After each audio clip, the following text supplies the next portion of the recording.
자비와 위로의 하나님이라는 말씀의 제목입니다. 우리는 계속해서 고린도후서를 살펴보고 있습니다. 고린도후서는 바울이 제2차 선교 여행 때 세운 교회였죠. 바울이 제2차 선교 여행 때 고린도 교회를 세우고 이제 고린도 교회를 떠났지만 그 바울은 이 고린도 교회에 대한 애착이 굉장히 많이 있었습니다.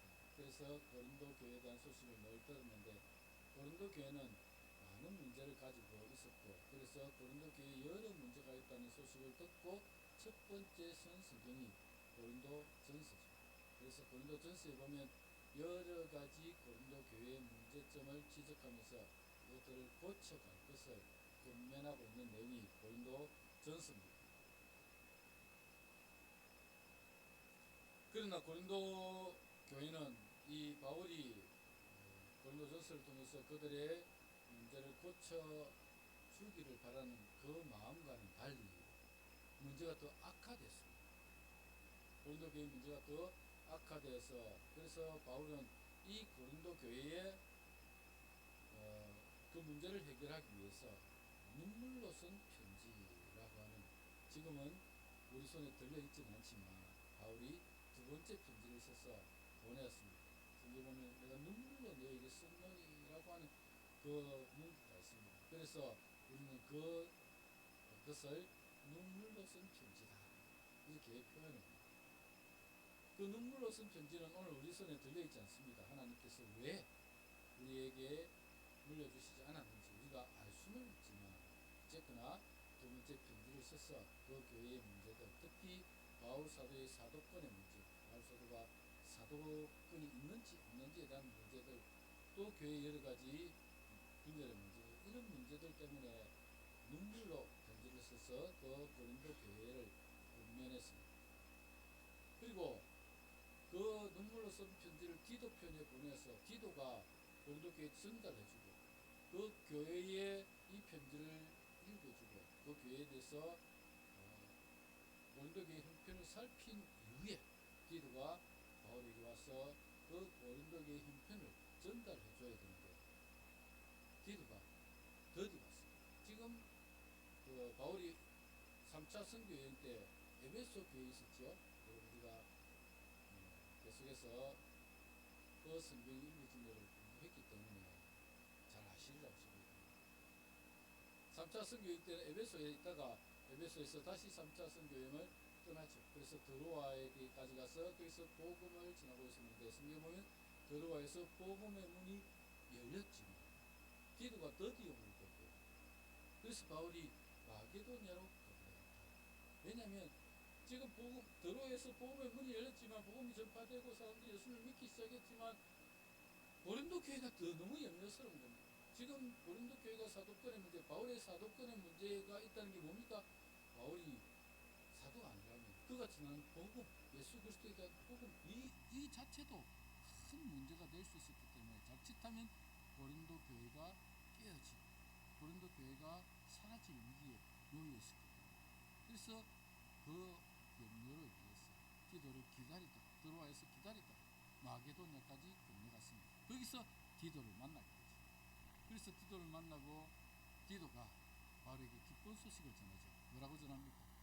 이 고린도 교회의 이 문제들이 거의 해결이 되었습니다. 당신의 사도권의 문제와 그 분열의 문제와 이런 고린도 교회의 문제들이 해결이 되어서 이제 고린도 교회는 화합하고 또 복음을 받아들이고 성장해 가고 있습니다 라는 소식을 듣게 됩니다.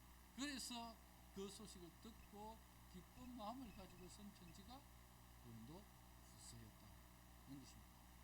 지난 시간에 여기까지 했는데 기억이 나시죠? 기억이 나시리라고 생각이 듭니다. 이렇게 고린도 후서는 디도가 고린도 교회 문제가 해결되었다는 소식을 듣고 기쁜 마음을 가지고 지나했기 때문에 고린도후서 지난 시간에 살펴본 1장 1절부터 2절에 보면 이렇게 기록되어 있죠. 하나님의 뜻으로 말미암아 그리스도 예수의 사도된 바울과 형제 디모데는 고린도에 있는 하나님의 교회와 온 아가야에 있는 모든 성도에게 하나님 우리 아버지와 주 예수 그리스도부터 은혜와 평강이 있기를 이렇게 말씀하시면서 자신의 사도권은 하나님의 뜻으로 된 것임을 주장하고 있고 말씀을 하고 있습니다. 하나님의 뜻으로 예수 그리스도의 사도가 된 바울과 디모데는 그렇게 말씀을 하고 있습니다. 그리고 고린도에 있는 교회와 온 아가야에 있는 모든 성도에게, 고린도에 있는 하나님의 교회, 교회는 하나님의 교회죠. 인간의 교회가 아닙니다. 하나님의 교회입니다. 주님 피로 값주고 씌우신 하나님의 교회입니다. 그렇기 때문에 교회는 정말 존귀합니다. 세상 어느 단체보다 존귀한 것이 교회입니다. 하나님의 교회와 그리고 온 아가야에 있는 모든 성도, 고린도의 교회가 세워졌지만 아가야는 고린도를 포함한 주라고 했죠. 예를 들면 부산 광역시가 아가야면 고린도는 온천동과 같은 한 도시입니다. 그래서 고린도 교회 주변에 다른 교회들이 없었기 때문에 아가야 지역에 있는 사람들이 고린도 교회로 와서 예배를 드렸을 것입니다. 그래서 고린도 지역뿐만 아니라 아가야에 있는 모든 성도에게 하나님 아버지, 우리 아버지와 주 예수 그리스도로부터 은혜와 평강이 있기를 원하노라 그렇게 축복하고 있습니다. 여기까지가 지난 시간에 살펴본 내용입니다. 오늘은 바울의 복음이 근원이 되시는 예수 그리스도의 아버지는 자비의 하나님이시며 모든 위로의 하나님이심을 말씀을 하고 있습니다. 먼저 바울은 예수님은 우리 주 예수 그리스도의 아버지시다 그렇게 말씀을 하고 있습니다. 오늘 본문 3절을 보시면 찬송하리로다 그는 우리 주 예수 그리스도의 하나님이시요 자비의 하나님이시요 모든 위로의 하나님이시다 그렇게 말씀을 하고 있습니다. 예수 그리스도의 하나님, 그것이 첫 번째 강조하고 있는 3절의 말씀의 내용입니다. 예수 그리스도의 하나님, 인류를 구원하기 위해서 예수 그리스도를 보내신 하나님의 놀라운 사랑을 강조하는 말씀입니다. 여러분, 복음이 무엇입니까? 복음을 한마디로 이야기합니다. 복음을 한마디로 이야기하면 십자가와 부활이죠. 십자가와 부활을 통해서 우리에게 구원을 주실 것입니다. 십자가는 우리의 죄를 사하시기 위해서 예수님이 당하신 우리가 정죄받아 멸망 죽어야 마땅한 우리들을 대신해서 십자가에서 예수님께서 돌아가셨습니다. 우리 죄를 대신 지시고 나 대신에 예수님이 죽으셨습니다. 그 예수 그리스도의 십자가가 없이는 절대 우리가 구원에 이룰 수가 없습니다. 우리 죄가 사해질 수가 없습니다. 예수님이 나 대신에 십자가에 돌아가셨기 때문에 그 예수 그리스도 그분이 나 위해서 십자가에 죽으시면 우리 모든 죄가 사해지고 구원을 얻을 수 있었습니다. 그런데 이 구원은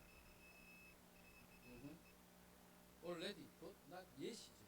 이미 구원을 받았지만 아직 완전한 구원은 이루지 않았습니다. 완전한 구원은 언제 이루어집니까? 부활하여 천국에 갔습니다. 부활하여 천국에 갔습니다. 그때 완전한 구원이 이루어집니다. 그래서 예수님은 부활의 첫 열매가 되시는 것입니다. 부활의 첫 열매가 되십니다. 장차 우리가 부활하여 주님 계신 그곳이 그 천국에 우리도 가서 영원한 삶을 누리게 될 것입니다. 영생을 누리게 될 것입니다. 이것이 완전한 구원입니다. 그래서 복음하면 십자가와 부활이다 이렇게 말씀하셔요.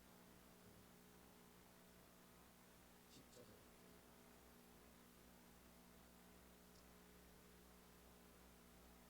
이 복음은 예수 그리스도를 보내신 하나님의 사랑이며 하나님의 사랑을 가지고 세상에 오신 예수 그리스도의 희생과 섬김입니다. 그 섬김과 희생을 통해서 멸망받아 마땅하여 우리가 구원에 이룰 수 있게 된 것입니다. 오늘 본문의 말씀은 바로 그 예수 그리스도의 복음에 대한 말씀이다라고 할 수 있습니다. 오늘 본문의 구절을 보면 예수 그리스도의 아버지께서 그의 아들 예수 그리스도를 세상에 보내시고 예수 그리스도는 아버지 하나님의 말씀에 순종하여 세상에 오셔서 고난 받으시고 희생하심으로 인류를 구원하시는 하심을 강조하고 있는 내용입니다. 그리고 그 복음을 먼저 받은 바울과 그와 함께 복음을 전하는 전도자들이 이 복음을 위해 많은 고난과 희생을 했기 때문에 고린도 교회와 복음을 받아든 수많은 사람들이 구원에 참여할 수 있었다고 말씀합니다. 오늘 본문 4절부터 6절에 보시면 그렇게 기록이 되어 있습니다. 제가 한번 읽어드리겠습니다. 우리가 모든 환난 중에서 우리를 위로하사 우리의 모든 환난 중에서 우리를 위로하사 우리로 하여금 하나님께 받은 위로로서 모든 환난 중에 있는 자들을 능히 위로하게 하시는 이시로다. 그리스도의 고난이 우리에게 넘친 것 같이 우리가 받는 위로도 그리스도로 말미암아 넘치는도다. 우리가 환난을 당하는 것도 너희가 위로와 구원을 받게 하려는 것이요 우리가 위로를 받는 것도 너희가 위로를 받게 하려는 것이니 이 위로가 너희 속에 역사하여 우리가 받는 것 같은 고난을 너희도 견디게 하느니라. 이해가 되십니까? 이 본문. 하나님께서 예수 그리스도를 보내셨습니다. 그렇죠? 그리고 그분이 고난을 당하셨습니다. 그분이 고난을 당하신 그 고난이 우리에게 넘친 것 같이 그 주님의 고난을 말미암아서 우리의 위로도 넘치고 있다. 그리고 지금 우리는 이 예수 그리스도의 복음을 가지고 나가서 복음을 전하는데 많은 고난을 받고 박해자들, 수많은 박해자들이 우리를 따라다니면서 우리에게 이 고난을 주고 있다. 우리에게 고난이 주어지고 우리에게 이 복음을 전하는 가운데서 받는 이 박해로 인해서 너희가 구원에 참여하고 있다. 너희가 구원에 참여하고 있고 하나님 주시는 위로도 받고 있다. 그리고 지금 너희는 또한 우리처럼 이 고난, 이 박해를 받고 있다. 라는 내용입니다. 그러니까 하나님께서 예수 그리스도를 보내셨고 예수 그리스도께서 고난을 받으심으로 우리가 위로를 받고 구원에 참여한 자가 되었습니다. 그런데 구원에 참여한 우리, 즉 바울과 디모데 그리고 복음을 전하는 전도자들이 이 복음을 또 전하러 갔습니다. 전하러 가니까 또 박해가 있고 어려움이 생겼습니다. 그 박해로 인하여서 또 구원받는 없는 사람들이 생겨난 겁니다. 고난, 전도자들이 받는 고난 때문에 하나님의 위로와 구원의 생명의 구원이 그들에게 전해진 것입니다. 그런데 구원받은 그들이 또한 예수를 믿음으로 말미암아서 받게 되는 여러 가지 환난들, 고난들, 고통들이 있었다 하고 말씀하고 있는 것이 오늘 본문의 이 내용입니다. 그리스도의 복음과 그 복음을 들고 나가는 전도자들의 고난이 성도들의 위로와 구원을 위한 것이다. 그렇게 결론을 맺고 있죠. 이것이 바로 하나님께서 우리에게 복음을 주시는 그런 과정들입니다. 그 복음을 우리가 그렇게 받아들인 것입니다. 성경은 바로 이런 하나님의 구원 이야기를 기록한 책입니다. 성경의 수많은 이야기는 하나님의 선교 이야기로 가득 차 있습니다. 세상을 구원하기 위해 쉬지 않고 일하시는 하나님의 모습을 발견하게 되는 것입니다. 그 구원의 복된 이야기를 세상에 증거하는 자들을 하나님께서 부르시고 그들을 통해 하나님 나라를 확장하며 완성해 나가시는 것입니다. 에덤 라이트라는 신학자는 이렇게 말씀하셨습니다. 성경은 하나님이 당신의 목적을 성취해 가시는 과정을 담은 하나님의 거대한 이야기이다. 하나님께서 당신의 하나님의 목적을 이루시기 위해서 그 성취해 가시는 과정을 담은 이야기, 즉 구원의 과정을 담은 이야기가 성경이다라고 말씀하고 있습니다. 삼위 하나님은 세상 회복과 인간 구원을 위해 친히 세상 가운데 일하실 뿐만 아니라 누군가를 세상에 보내시는 하나님이 되십니다. 정성국 교수님이 쓴 고린도후서 어떻게 읽을 것인가 라는 책을 보면 구약은 하나님께서 이스라엘을 세상에 보내시는 이야기이고 신약은 교회를 세상에 보내는 이야기이다. 그렇죠. 구약은 하나님께서 이스라엘을 세상에 보내는 이야기입니다. 신약은 교회를 세상에 보내는 이야기입니다. 이것은 신약 공동체의 근본적인 정체성이 보냄을 받았다라는 것을 말씀해주고 있는 것입니다. 각각의 하나님의 백성들은 하나님의 통치 아래서 변화된 삶, 꼭 구별된 삶의 방식을 통해 하나님을 전하는 정인 공동체를 형성하는 것입니다. 이것이 소위 하나님의 선교 이야기인 것입니다. 우리는 고린도후서를 공부하면서 하나님의 선교 이야기가 어떻게 전개되고 있는지 주목하면서 살펴봐야 할 것입니다. 오늘 고린도후서를 기록한 바울은 이 하나님의 선교 이야기를 친히 경험했고 실천했던 사람이었습니다. 바울은 오직 이 복음을 위해서 그의 모든 일생을 바쳤던 위대한 선교사였습니다. 지향점이라는 단어가 있습니다. 이 말의 뜻은 도달하고자 하는 목표로 지정한 점, 즉 우리의 목표입니다. 그것을 향해 달려가는 것입니다. 이것이 지향점입니다. 내가 가야 할 길, 내가 도달하고자 하는 분명한 목표가 있다는 것입니다. 성경에서 다른 누구보다도 분명한 목표와 목적을 가진 인물이 바로 사도 바울입니다. 그의 삶은 예수님을 만나기 이전과 만난 이후의 삶이 명백히 구분됩니다. 디모데전서 1장 13절에 보면 바울은 이렇게 자신을 회고하고 있습니다. 내가 전에는 비방자요, 박해자요, 폭행자였으나 도리어 하나님의 긍휼을 입은 것은 내가 믿지 아니할 때에 알지 못하고 행하였습니다. 이처럼 예수 믿기 전에 그의 삶은 예수님을 비방하였고 박해하였고 폭행하였던 사람이었습니다. 한마디로 그는 교회를 무너뜨리는 사람이었습니다. 그런 그를 예수님은 이방인의 사도로 부르셨습니다. 누구보다 큰 은혜와 사랑을 경험한 인물이 바로 바울이었다는 것입니다. 자신을 부르신 하나님의 자비와 은혜가 너무나 크기에 그는 예수님을 만난 이후 예수님만을 믿고 달려가는 인생으로 변화되었습니다. 빌립보서 3장 13절 14절에 보면 바울은 이렇게 고백합니다.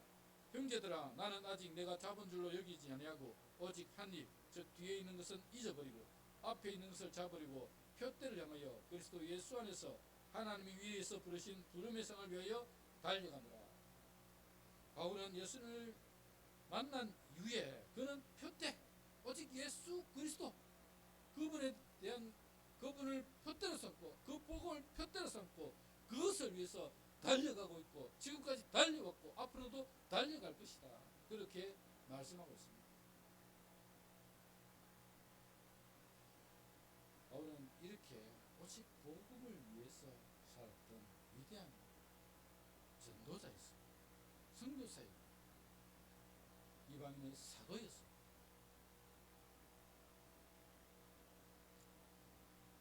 그분은 오직 한 분 예수 그리스도만을 붙잡기 위해 달려가는 인생을 살았던 사람이었습니다. 사도 바울은 예수 그리스도를 통해 우리를 베푸신 하나님의 그 자비와 은혜를 경험했기 때문에 오늘 본문에서 이 하나님은 자비의 하나님입니다. 우리 하나님은 자비의 하나님입니다. 그 말씀을 하고 계시고 모든 위로의 하나님이라고 말씀하고 계십니다. 우리 하나님은 자비의 하나님이시고 모든 위로의 하나님이십니다. 하나님의 자비가 없었다면 세상은 벌써 멸망했을 것입니다. 하나님을 배반하고 말씀을 거역하며 모두가 행복하게 살아야 하는데 서로 양보하고 섬기며 정말 천국을 이루며 살아야 되는데 인간들이 범죄한 이후에 자기 욕심만을 위해서 살아왔고 어떻게든 다른 사람이 어떻게든 되든 말든 다른 사람의 것을 사기를 쳐서라도 내 배를 채우려고 하는 그런 세상으로 변화되어 갔습니다. 그런 인간을 하나님은 오래 참으시고 용서하시고 구원하시기 위해서 자신의 아들을 세상에 보내셨습니다. 예수님은 이 땅에 오셔서 인간들을 대신하여 십자가에 고난받아 죽으셨습니다. 하나님께서 그의 아들까지 보내신 이 자비가 없었다면 우리는 구원받은 하나님의 자녀로 살아갈 수가 없었을 것입니다. 이런 하나님의 용서와 인애를 가장 크게 경험했던 사람이 사도 바울이죠. 박해자였고 폭행자였고 비방자였던 그가 예수님을 만남으로 구원에 참여하게 되었고 진정한 하나님의 사랑으로 거듭나게 되었습니다.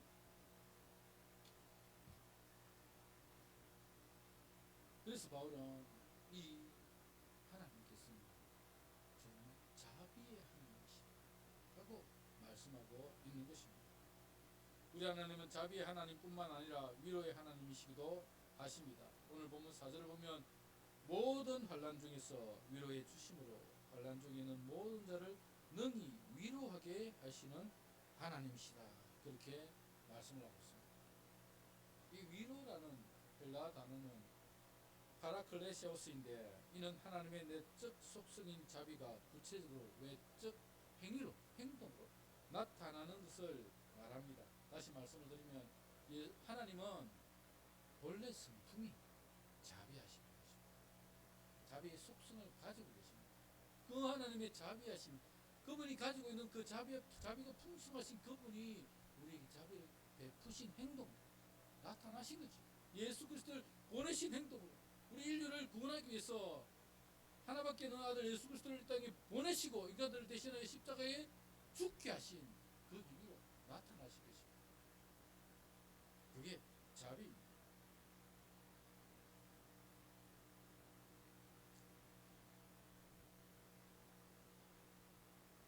그게 위로입니다. 위로의 하나님이십니다. 위로의 하나님이신 그분은 말로만 하는 위로가 아닌 진정으로 우리를 위로해 주시는 분이심을 강조하고 있는 것입니다. 우리 인간은 제한된 능력 때문에 다른 사람을 위로해 주고 싶어도 못할 경우가 많지만, 우리 하나님은 무한하시고 능력이 한이 없으신 분이시기에 우리를 능히 위로해 주실 수 있는 분이십니다.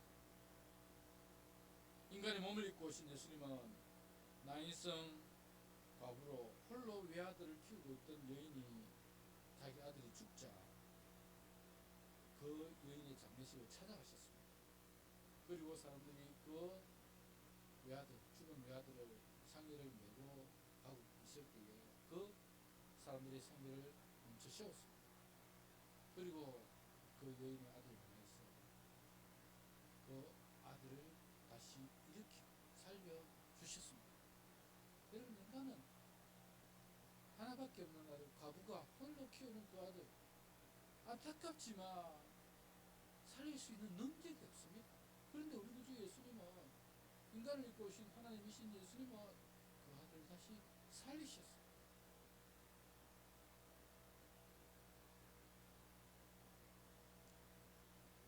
부모님이 돌아가시고 오라버니를 부모님처럼 의지하며 살아가던 마리아와 마르다가 무덤 앞에서 눈물을 흘리고 있을 때, 하나님은 그 마리아와 마르다에게 이 오라비를 다시 살려주셨습니다.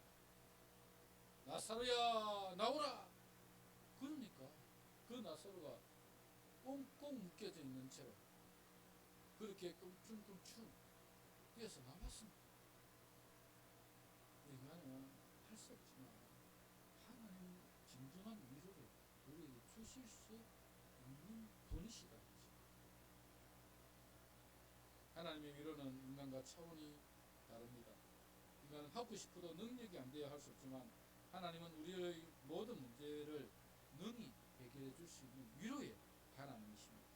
오늘 본문 8절에 보면 바울이 당한 환난은 사형 선고를 받을 만큼의 극심한 환난이었다고 기록하고 있습니다. 바울이 받았던 환난이 무엇인지 정확하게 알기는 어렵지만 학자들은 크게 세 가지로 보고 있습니다. 고린도전서 15장 32절에 나오는 짐승과 같이 덤비는 사람들의 그 사람들 가운데서 능히 구원해 주신 하나님, 사람들이 바울을 죽이겠다고 달려들었습니다. 하나님께서 그 가운데서 바울을 건져내셨습니다. 사도행전 19장 23절 41절에 보면 언장식 데메드리오의 사건, 언장식 데메드리오의 사건을 위해서 바울이 막 군중들이 소요를 일으키고 바울을 죽이겠다고 달려들었습니다. 하나님께서 백부장을 통해서 그를 건져내셨습니다. 또 고린도서 11장 25절을 보면 바울이 제수의 몸으로 배를 타고 가다가 배가 풍랑에 파손했습니다. 풍랑으로 인해서 배가 가라앉을 위기에 처했습니다. 그 가운데서 하나님께서 그를 구원해 주셨습니다.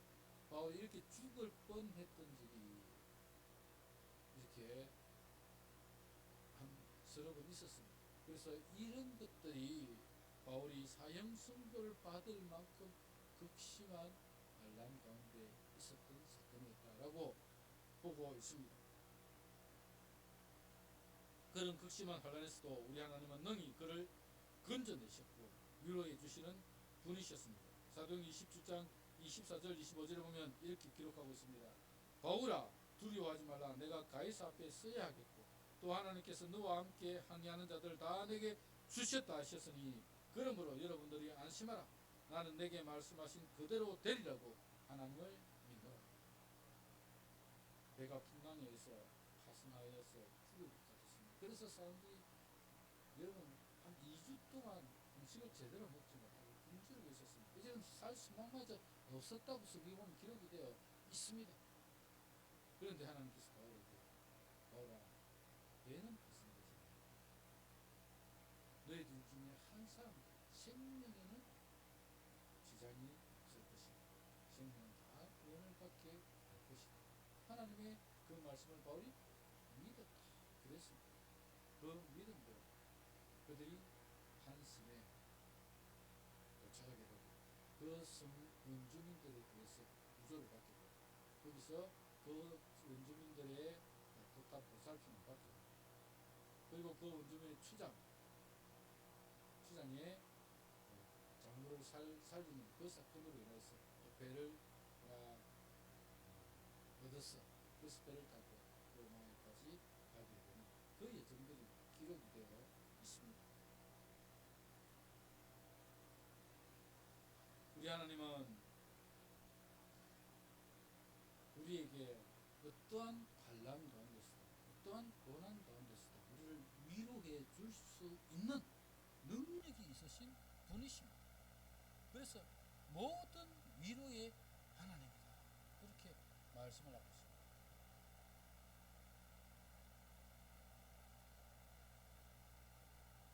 그 하나님께서 여러분이 살아가는 삶 가운데 함께 하시는 여러분이 어떤 어려움을 당한다 하더라도 어떤 고난 가운데 있을지라도 하나님이 여러분을 위로해 주시는 이 하나가 되기를 소망합니다. 하나님께서 그렇게 믿는 자에게 은혜를 베풀어 주실 것입니다. 믿음으로 이 하나를 한번 살아가 보시길 바랍니다.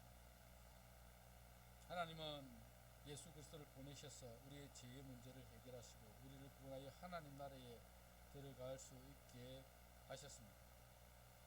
하나님은 이 예수 그리스도 이 땅에 보내신 예수님은 본래 인간이 아니시죠? 제2위의 하나님이십니다. 제2위의 하나님이신 그분이 인간의 몸을 입고 이 세상에 오셨습니다. 이 세상에 오신 예수 그리스도 제2위의 하나님이신 그분이 친히 고난을 받으셨기 때문에 우리의 고난을 누구보다도 잘 알고 이해하시는 분이십니다. 히브리서 4장 15절에 보면 이렇게 말씀하고 있습니다. 우리에게 있는 대제사장은 우리의 연약함을 동정하지 못하실 리가 아니오 모든 일에 우리와 똑같이 시험을 받으시려되 죄는 없으신다. 우리의 연약함을 동정하지 못하실 분이 아니시다. 무슨 말입니까? 우리의 연약함, 우리의 부족함, 우리의 고통, 우리의 괴로움들을 모르시는 분이 아니시는 것입니다. 동정하실 수 있는 분입니다. 우리의 고통을 그분이 잘 알고 계시는 분이십니다. 왜냐하면 그분이 친히 그 고난을 당하셨기 때문에 그랬습니다. 이사야 53장 4절에서 5절에 보면 예수 그리스도에 대해서 이렇게 예언하고 있습니다. 그는 실로 우리의 질고를 지고 우리의 슬픔을 당하였거늘 우리는 생각하기를 그는 징벌을 받아 하나님께 맞으며 고난을 당한다 하였노라. 그가 찔림은 우리의 허물 때문이요 그가 상함은 우리의 죄악 때문이라. 그가 징계를 받음으로 우리가 평안을 누리고 그가 채찍에 맞음으로 우리는 나음을 받았도다. 예수님은 우리의 질고를 지고 우리의 슬픔을 대신 당하셨습니다. 그가 찔림은 우리의 허물 때문이었고 그분의 상함은 우리의 죄악 때문이었습니다. 그분이 징계를 받음으로 우리가 평안을 누리고 그분이 채찍에 맞음으로 우리가 나음을 받게 되었습니다. 일찍이 많은 책을 써서 사람들에게 큰 감동을 끼친 헨리 나우엔이라는 교수님이 예일대학교에서 이제 교직을 은퇴를 하셨습니다. 은퇴를 하시고 정신박약한 공동체에 들어가셔서 그들을 섬기다가 1996년 9월에 심장마비로 세상을 떠나셨습니다. 그분이 쓰신 책 가운데 상처 입은 자의 치유라는 책이 있습니다. 그 책에서 이분은 이렇게 말씀하셨습니다. 예수 그리스도는 상처 입은 치유자입니다. 예수 그리스도는 이 땅에서 많은 상처를 받았습니다. 그는 무엇 사람들로부터 상처를 받았고 제자들의 배신으로부터 상처를 받았으며 가족들로부터 거절받으셨습니다. 십자가에서 살이 찢겨지는 상처를 받았고 하나님으로부터 버림받는 커다란 상처를 받았습니다. 그럼에도 불구하고 당신이 받았던 상처 때문에 사람들을 원망 불평하지 않고 자학하지 않았으며 상처받은 사람들을 가슴에 끌어안고 치유하시는 분이 되셨습니다. 온 인류의 상처를 홀로 체험하신 그분이 온 인류의 상처를 치유하는 위대한 치유자가 되셨습니다. 그래서 예수 그리스도는 상처받은 인생을 이해하십니다. 그렇죠. 우리 예수님은 인간이 당하는 모든 고통을, 모든 고난을, 상처를 받으신 분입니다. 그래서 누구보다도 인간이 당하는 상처를 잘 이해하시는 분이 우리 구주 예수 그리스도입니다. 우리의 모든 슬픔, 아픔, 상처들을 우리 주님은 다 알고 계십니다. 오늘 보면 4절을 보시면 이렇게 기록되어 있습니다. 우리의 모든 환난 중에서 우리를 위로하사 우리로 하여금 하나님께 받는 위로로서 모든 환난 중에 있는 자들 능히 위로하게 하시는 이시로다. 그분이 바로 예수 그리스도. 우리의 모든 환난 중에서 우리를 위로하사. 우리 구주 예수님은 모든 환난 중에서 우리를 능히 위로하시는 분이십니다. 그래서 5절에 보면 이렇게 기록되어 있죠. 그리스도의 고난이 너에게 넘친 것 같이 우리가 받는 위로도 그리스도로 말미암아 넘치는 거다. 사랑하는 여러분, 우리는 자비와 위로의 하나님을 믿고 있습니다. 그분이 보내신 구주 예수님은 친히 인간을 대신하여 고난을 받으시고 죽음을 경험하셨습니다. 그분은 우리 인간이 당하는 가장 비참하고 극심한 고난을 경험하셨기 때문에 누구보다도 우리 인간들의 고난을 잘 알고 계십니다. 그리고 그분은 우리가 당하는 고난을 위로해 주시는 분이십니다. 우리가 세상을 살아가면서 고난을 당하지만 우리에게는 위로자 하나님이 계십니다. 우리에게는 위로자 예수 그리스도가 계십니다. 그분이 이 땅에 오셔서 인간이 당하는 가장 극심한 고난, 가장 비참한 고난을 다 받으셨기 때문에 인간이 당하는 그 고난을 누구보다도 잘 이해하고 아시는 분이십니다. 지금 여러분이 고난 중에 있습니까? 어려움 가운데 있습니까? 하나님께 나와 눈물 한번 기도해 보십시오. 하나님의 위로 여러분 가운데 충분할 겁니다. 제가 경험했기 때문에 자신 있게 말씀할 수 있습니다. 제가 경험했기 때문에 정말 힘들고 어릴 때 정말 이 문제를 내가 해결할 수 있는 방법이 없는 겁니다. 하나님께 나와 눈물 흘리며 하나님께 나와 기도하고 찬송하고 기도하고 그렇게 하니까 어느 순간 하나님의 위로가 우리 가운데 그치는데 그 두렵고 그 걱정스럽던 그 인류 걱정들이 한꺼번에 싹 사라지는 것을 제가 경험했고, 그리고는 그 문제가 하나씩 해결돼 가는데, 야, 하나님은 놀랍게 해결해 가십니다. 그분이 바로 우리 위로자 하나님이십니다. 이 위로자 하나님을 여러분이 경험하신다면 오늘 본문 말씀, 우리 하나님은 자비 하나님 아버지시며 모든 위로의 하나님이시다라는 말씀을 충분히 이해할 수 있을 것입니다. 정말 우리 하나님은 자비 하나님이십니다. 그리고 모든 위로의 하나님이십니다. 그 모든 위로의 하나님께서 올 한해 여러분이 살아가는 동안 여러분과 동행하셔서 여러분을 위로하시고 은혜를 베풀어 주시길 소원합니다. 여러분이 정말 어렵고 힘들고 낙심이고 걱정 때문에 잠 못 이룬다면 하나님께 나와 기도하십시오. 정말 눈물로 하나님 앞에 나와 기도하시고 이 문제를 해결해 주시도록 하나님께 호소해 보십시오. 하나님은 여러분 그 문제를 해결해 주십니다. 반드시 여러분의 그 걱정, 그 염려, 그 고통들을 하나님은 위로해 주시고 그 문제를 해결해 주시는 분이십니다. 그 하나님, 그분이 바로 우리 하나님이십니다. 이 한 해를 살아가면서 모든 위로의 하나님께서 저와 여러분에게 살아가는 동안 하나님의 위로로서 여러분과 함께 하시고 여러분의